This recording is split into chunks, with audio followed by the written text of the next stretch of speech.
Just imagine, మీ దగ్గర 2,00,000 కోట్లు ఆస్తుంది. మీరు ఇండియాలోనే అత్యంత ధనవంతుల్లో ఒకరు. మీ కొడుకు పెళ్లి జరుగుతుంది. మీరేం చేస్తారు?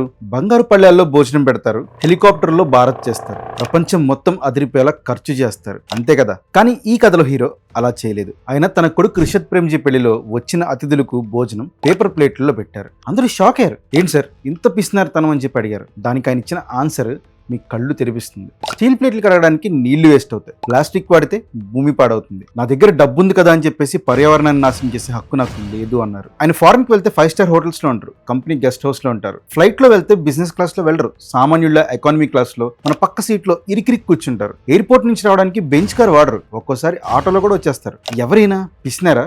కాదు ఫ్రెండ్స్, ఆయన మహాదాత. తన ఆస్తిలో అక్షరాల 1,76,000 కోట్లని, $21 బిలియన్ ని సైలెంట్ గా దేశానికి దానం చేసిన ఒక గొప్ప వ్యక్తి. ఆయన విప్రో సామ్రాజ్య అధినేత అజీం ప్రేమ్జీ.